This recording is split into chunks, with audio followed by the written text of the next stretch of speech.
20 বছর ধরে তোমাকে আদর করছি, আমি একটা বাবা হতে পারলাম না? বেরিয়ে যাও আমার ঘর থেকে। তাতে আমার কি দোষ? অত জানি না, ছেলে নিয়ে তারপর তুমি ঘরে ঢুকবে, যাও। কে তুমি এখানে বসে কাঁদছো কেন? আমাদের কোনো অভাব নেই, আমার একটা সন্তান হয় না বলে আমার স্বামী আমাকে ঘর থেকে বের করে দিয়েছে। এদের অনেক টাকা আছে, ভদ্রলোকের সন্তানের স্বাদটা আমি মিটিয়ে দিই। আমি অনাথ, যদি আমি তোমাকে মা বলে ডাকি? তুই অনাথ?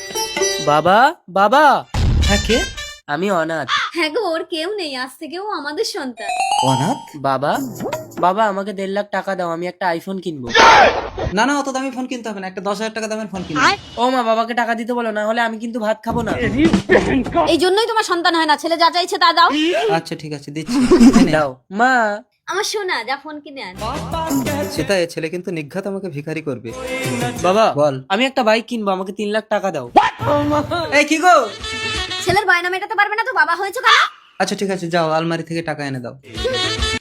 ভগবান, আমি তো ভালো ছিলাম, কেন এই বিপদ ঘরে আনলাম? এনেও না। দাও, বাই ড্যাডি।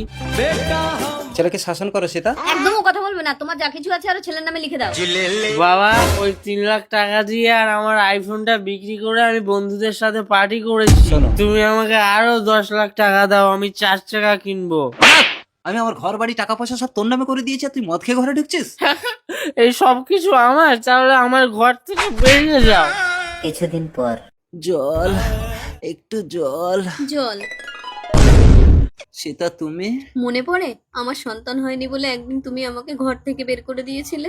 সন্তানের স্বাদ মিটেছে তো? অনাথ বিয়ে করে বউ এনে আমাকেও ঘর থেকে তাড়িয়ে দিয়েছে। ছেলে তোমাকেও ঘর থেকে তাড়িয়ে দিয়েছে সীতা? তাহলে এই জলটা তুমি হাফ খাও, আমি হাফ খাই। जिंदगी की राहों में